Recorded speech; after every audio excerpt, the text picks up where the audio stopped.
Өткөндү эстеп эскерип турмайын, келечекке кадам коюу мүмкүн эместиги тууралуу канчалык жобураганыбыз менен өткөндүн артынан дуулдата сөз кыла турганы барлардын аты аталып калган кыргыз намысын көтөргөн далай улуу инсандар көмүскөдө калып жатканы өкүнүчтүү. Мен муну менен бүгүнкү күндө баатыр аталып, эстелик белгилери коюлуп, ордун таап калган аталарыбыздын наамына шек келтиргим келбейт. Болгону тарых чындыгын иргеп, калк намысы үчүн кароосун казык кылган улуттук баатырларыбызды унутпай жүрсөк жакшы болмок.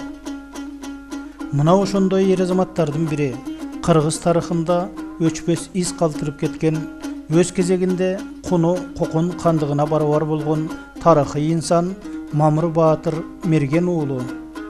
Баатыр тууралуу кыргыздын алгачкы жазма тарыхчысы Белек Солтоноев учка эскертсе, тарых илимдеринин докторлору, Кыргыз Улуттук илимдер академиясынын корреспондент мүчөлөрү Анварбек Хасанов жана Кушбек Үсөнбаевдер өздөрүнүн эмгектеринде 60-70, 80 жылдардагы катаал саясий идеологиялык шарттарга карабастан тарых чындыгын чагылдырууга аракеттерди жасашкан.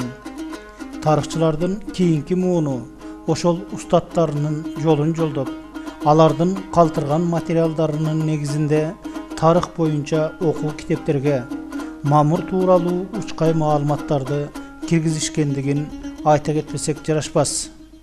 Кокон көтөрүлүшү ушул илимде 2 этап менен берилет. Биринчи этабы, экинчи этабы деп 1873-74 жыл биринчи этапта бул негизинен Кудай аркан баш болгон хан ордусундагы жанагындай зордук зомбулуктарга жол берген, элдин үстүнөн болгон кысымды күчөтүп ийген, зордук зомбулукту күчөтүп ийген төбөлдөргө каршы кыймыл катарында сүрөттөлөт. Жанагы алык салыктын көбөйтүлүшү, анан кийин ар кандай аксымдыгы ордо кишилеринин. Жекене бул кыргыздардын нааразычылыгын пайда кылбастан, жалпы Ферген аймагындагы ошол Кокон хандыгынын курамында турган өзбектерди, тажиктерди, түрктөрдү, кыргыздарды, кыпчактарды, кыргыз кыпчакты бардыгынын нааразычылыгын пайда кылып, анан күрөшкө түрткөн да. Анан ушул күрөштүн алгачкы этабында, биринчи этабында эң активдүү роль ойногон чыгаан инсан бул Мамыр Мерген болду. Мамыр Мергенди Анжиянды кыргыздардын жол башчысы катарында дагы мүнөздөшөт, жана аты аталган окумуштуулар. Ошол Анжиянда көтөрүштү баштап, ошол 73-жылы жазында көтөрүш баштаганда эле алгачкы күндөрдө бул киши Анжиянда кыймыл баштап, Анжиянды сыртында жана кыргыздарды топтоп, Ханабатка жортууну уюштуруп, анан күзгө жуут бул көтөрүш биринчи этапта апегейине жетет да. Ошол кезде бул көтөрүшкө жалпы ошол Ферген аймагындагы Анжиянды кыргыздар деп коет эмеспи, Санжирада. Ошол аймактагы чөлкөндөгү 132.500 түтүн эл катышкан экен. Түтүндүн өкүлдөрү болуп атпайбы? Эң кеминде 100.000ден кем эмес. Колуна кылыч, найза, мылтык, сойыл, балта кармаганга жараган мен эркек деген бойго жеткен эркектин кеминде 100.000ден кем эмеси катышкандыгы жанагы эмгектерде айтылат. Демек бул чоң кыймыл болгондо. Ошол 100.000 кишинин бардыгына башчылык кылбаса да, бул киши кеминде ошонун бир 3/1 же тең жарымына кол башчылык кылгандыгы, жол башчылык кылгандыгы бул эч кандай шектенүүнү туудурбай турган аксиома деп айтсак да болот. Өз кезегинде Кокон кандыгынын эзүүсүнө каршы 2 рет миңдеген адамдарды куралдуу көтөрүлүшкө баштап чыгып, элибиздин эркиндигин коргоо үчүн тобокелге баш байлаган Көй Кашка эрээн Мамыр Мерген уулунун көтөрүлүшүн жана башка толкундоолорду Кокон кандыгынын тарыхынан анчалык кабардар эмес телекөрүүчүлөр тек гана тентектердин тутанткан оту сыяктуу туюшу мүмкүн. Россия империясына Ташкент, Чимкент, Кожен шаарларын баш кылып, бүгүнкү Кыргызстандын түндүк тарабындагы бардык таасири өткөн аймактарын алдырып жиберген Кокон ханы Кудайырхан казынасын толтуруучу алымдарды жана салыктарды Фергана, Анжиян, Алай, Өзгөн, Көгарт, Базаркулгон, Аксы, Чаткал жана башка аймактарда жашаган кыргыздар баш болгон жергиликтүү элдерден жыйноону адатка айландырган. Башкасын айтпаганда эле өңдүү түстүү бой жеткен кыздарды кан ордого алып кетүү, жигиттерди кулчулукка тартуу, каза болгон адамдын дүйнө мүлкүнүн 40тан бирин казынага алуу, оолун үйлөнткөн же болбосо кызын турмушка узаткан ата-эне 10 теңгеден казынага салык төлөө тартиби жана башка акылга сыйбаган зордук зомбулуктардын натыйжасы эл ичинен чыккан Мамыр сыяктуу ер азаматтарга тынчтык берген эмес. Бул сүргүнгө айдалышы, анын туткундалышы Кудайырханды өтө бир кубанткан. Кудайырхандын өзүнүн каттары бар. Мына менин өтүнүчүм менен силер Мамыр мерген баш болгон кыргыздын көптөгөн бийлерин, уруу башчыларын, көчүп өткөн кыргыздарды кабыл албай кайрамага айдап, кайрамага ошо кайтарганыңар үчүн өтө терең ыраазычылыгымды билдирем. Мен силер менен мындан ары да кызматташууга даярмын деген көптөгөн дипломатиялык каттары бүгүн мына архивтерде сакталып. Кудайырхандын өтүнүчүн аткаруу максатында Нарындан атайын 50 атчан, 20 жөө казак орус жоокерлери жөнөтүлүп, 1874 жылы июнь айында Мамырды Осмон деген жарма досунун жардамы менен Тогусторонун Капка деген жайлоосунда колго түшүрдү деп айтылат. Мамыр баатыр Токмокко айдалып келгенде комуз сурап, арман күү чертип, эл менен коштошконго чейинки маалыматтар белгиленет да, кызык жери ошол казак орустар менен ким барып баатырды кармоону уюштургандыгы көмүскөдө калган. Себеби эндикей жаткан Тогусторонун баатыр мүнөзү эли жоокерлер бара койсо эле коконду сестентип шаштысын кетирип турган, канды орустарга чөгөлөөгө аргасыз кылган, миңдеген адамдар туу туткан инсанды кармап бере койгон пастыкка барышы мүмкүн эмес эле. Бул табышмакта учуру келгенде чечилер. Мамырдын атасы Мерген деген болгон экен. Ал Мундуз уруусунан чыккан Өтөбүш деген уруктар экен. Мергендин Тынай, Жанай, Мамыр, Малдыбай, Меңдибай деген 5 баласы бар экен. Анан ошондон Мамырга келсек, Мамырдын мындай балдары бар экен. Карача Ажы, Досмат, Молдобай деген. Эми булардан балдар тарайды экен. Карача Ажыдан Ташмат, Ажымат деген 2 баласы бар экен. Анан ошо Ташматтан Пакыр, Шамши, Токо, Мамат деген 4 баласы болгон экен. Мамыр баатырдын эл башкарган бий же болбосо күтүр өтүп мал айдаган бай болгондугу белгиленбейт.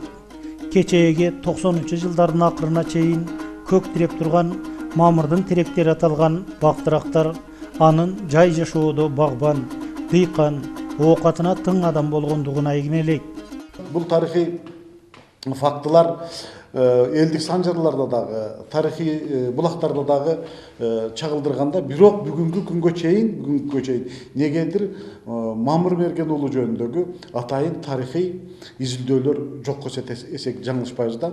Ошондуктан 1990 жылы Мургаптык карыядан оозунан жазылган алайдык кыргыз Алымбек Даткан уулу Абдылдабек жөнүндөгү ушул санжырада Мамыр мерген жөнүндөгү бир топ айтылат да. Анткени Абдылдабек дагы Мамыр мерген сыяктуу эле ушу алайлык кыргыздарды баштап, ал эми тетиги ушул Ош чөлкөмүндөгү бир бөлүгүн ушу Абдылдабек жетектеген да.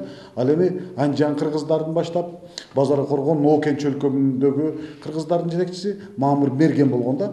Ошондуктан бул Мамыр мерген өзүнчө ээлеп турган орду бар экендигин ушул могул 1990 жылы чыккан. Бул ушулунда мен ушул санжыраны комментарийлер бердим эле. Абдылдабек жана анын мезгили деген макалада. Ушунда Мамыр мерген жөнүндө төбөңкүдөй айтылат да.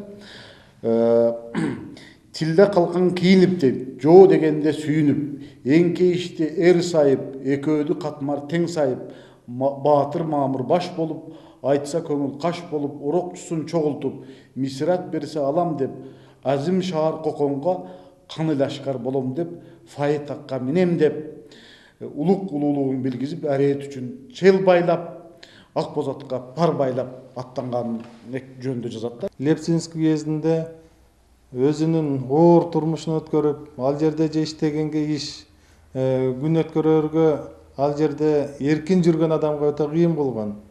Натыйжада бүгүнкү күндө мына Алматадагы Казак Республикасынын, Казакстандын мамлекеттик архивинде Мамыр Мергендин көптөгөн каттары бар. Мени эртерээк ушу карыган энемин жанына Базар Коргондун Айгыржал жайлоосунун тегерегине кое берсеңер экен. Ал жерде карыган энем калды. Жаш аял мен балдарым калды. Ошол жерге жиберүүгө мына мага жардам бериле, ошону аткаргыла деп.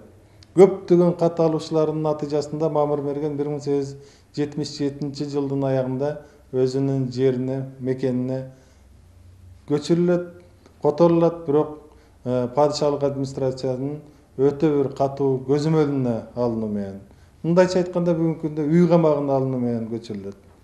Ошол жерде жүргөндө дагы Мамыр Мерген, эркиндикти сүйгөн Мамыр Мерген жөн жүрбөй, бир жыл айланбай 1878 жылдары жетимхананын жетегинде ошонун бир уюштуруучулардын бири болуп, ошол аймактагы улуттук боштондук күрөштүн болгондо падышалык администрацияга каршы жергиликтүү элдердин көтөрүлүшүнө жетекчилердин бири катары катышат дагы. Жетимхананын көтөрүлүшү басылгандан кийин Мамыр Мерген дагы туткундалат. Задисинде баатырдык дымагы бар Мамыр Мерген уулу орустарга каршы тарыхта Жетимхандын көтөрүлүшү деген ат менен үзүл-кезил учураган 1878 жылдагы массалык колдоого ээ болбой калган Анжан аймагындагы кыймылдын алдыңкы сабында болгон. Мамыр баатыр орус падышачылыгынын жергиликтүү башкаруучуларына каршы чыккан көтөрүлүшчү катары 1879 жылы 40 жашында даргага асуу жолу менен өлтүрүлгөн. Бул кишинин Кыргызстандын тарыхында, кыргыз элинин тарыхында ополтоодой орду бар. Тарыхта өчпөс калтырган улуу инсан, кыргыз элинин улуттук сыймыгы. Ар дайым биз аны улам кийинки урпактардын эсине салып, үлгү кылып, аңыз, уламыш, кеп сыяктуу, жакшынакай кызыктуу айтып түшүндүрүп жүргөнүбүз жөн жанага биз милдеттүүбүз.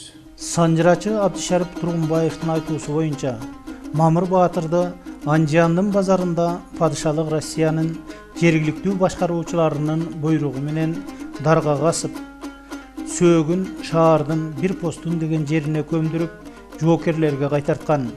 Туугандары жана баатырды сыйлаган шакирттери кайтаруу токтогондон кийин мүрзөдөн сөөктү казып алып, Колот айылынын күн батыш тарабындагы Айгыржал деген дөңсөөдөгү мазарга атасы Мергендин жанына койгон. Үй бүлөсүнө баатырдын өлүмүн эл жайлоого чыгып, кайра күздөөгө келгенде угузган деген маалыматтар бар.